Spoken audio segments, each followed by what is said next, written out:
It's been hard. I mean, from the get-go, as soon as you land at the airport. I remember when we were coming from the airport and driving towards the city, and my mom was looking at me and saying that, oh, do you feel like do you see all the development? Do you see all the big houses that they're building? I'm like, where? Where are they? I saw a bunch of bad roads and, you know, where are those changes? So it was kind of hard for me to adapt back into that and to understand why people don't have good hospitals, you know, and yet some people live in amazing big mansions. That imbalance is incredible. It's an incredible hit to a person like me who's lived in a country where, yes, there is poor people, but you know, there is somebody trying to do something about their condition. You know, I grew up in the era where, you know, there was a lot of turmoil in Uganda, political turmoil, and I just needed to get away from it all. It was a great feeling living, to be honest with you. I know some people will say, oh no, I get homesick. I was like, I'm gonna leave this dusty little town. And when I got to Sweden, I found a totally different, you know, Western world where everything was a little bit upside down for what I understood what a Western world was. I had to adapt to it. It was not very easy for me, and plus you had to learn the language. Everything is done in Swedish. I had to go to school and study and, you know, do my Swedish lessons and all that. So it was kind of tough. It was not easy.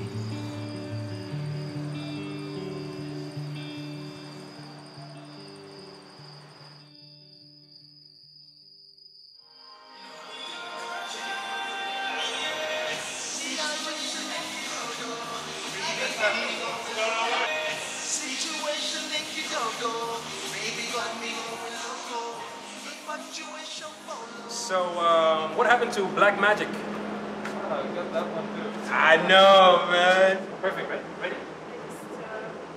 I know you're gonna do some lips. Oh, man. So we're ready to go. Charlie King in the building. Hey, I ain't saying nothing, Red, but let's go local. Who are you? Oh my God. How you doing? Charlie, what's your name? Good to meet you, Anita. Damn, girl, with your bad self. Psst. All right. Going loco, yeah. I like the way you comb your hair. I like the size of curls you wear. It's just a little thing to do that drive me loco, baby. I like the way you comb your hair. I like the size of curls you wear. Well, fancy, baby. Oh.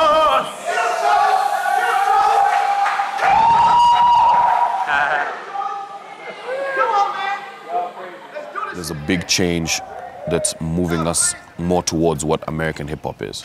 Now, the problem is, as Uganda gets more and more used to what's happening outside, they're gonna be expecting that from us. You know, they're like, oh, your stuff is good, but it doesn't really look very Rick Ross.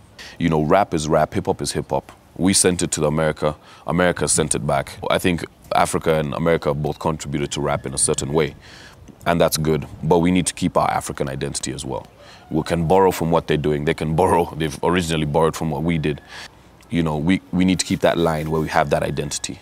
We can't lose who we are. I see a place for commercial music, I see a place for conscious music, but the most important thing is identity. Just making sure that whether it's commercial, you just identify with your people, where you're from. Y'all want a drink? Want some drink? We're gonna get a little bit before you. The lights are hot, so you better be high on some. That's really nice. Never do all the dollars. That's really, I think it should have done nice. It's really nice. Look at my friend Apple. Oh, this is my sister, my not sister, my yeah. friend. We're having fun anyway. No, you're us guys are the old school. You're the new R&B represent. Nah. You're the future. I'm not. Us guys open the doors. You guys take it over. Hopefully after this CD we can like do a collab. Yo, that's an honor, man.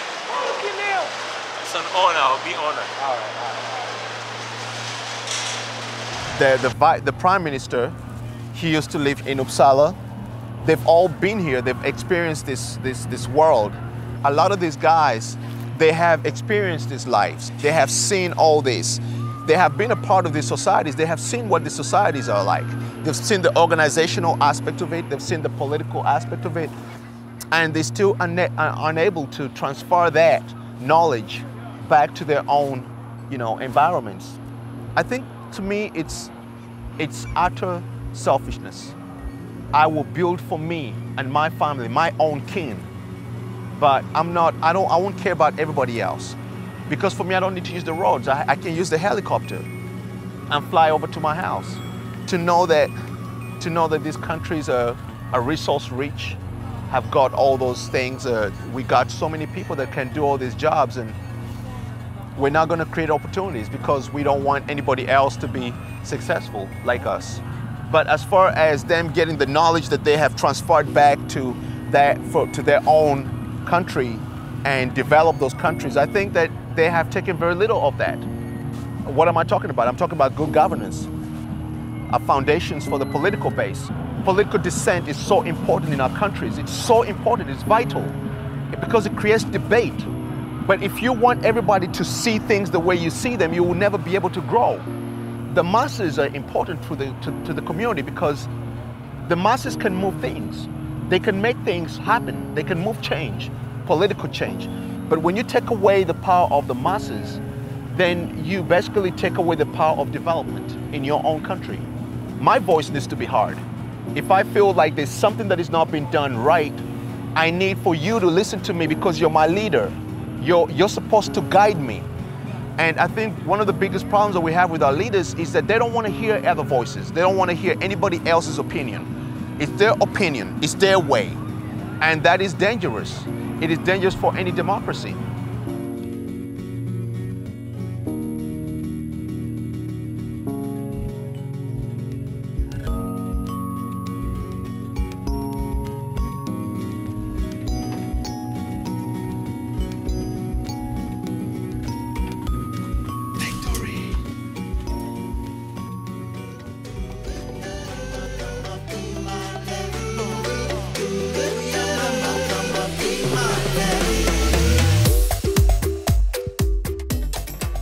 Coming from the outside and seeing Ken struggle to kind of understand his new life, it got me thinking.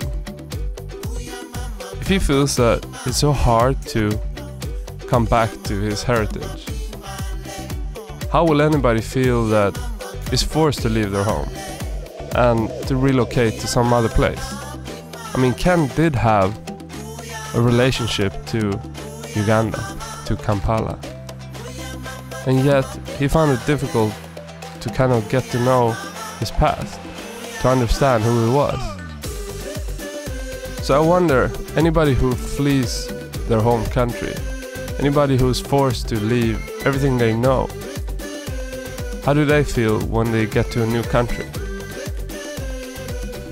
I came to the US when I was about 13. I mean, my dad had gotten a job and I had all my security in terms of family and all. And still, that was uncomfortable. It wasn't all that good. Until, you got over that and you got friends and all that. And things became normal again. But that whole reference point that you have before, it all goes away. You don't know anything. I mean, it's fun to travel and all, but that's a protective type of bubble that you're in. It's not the same as relocating or, being forced to relocate.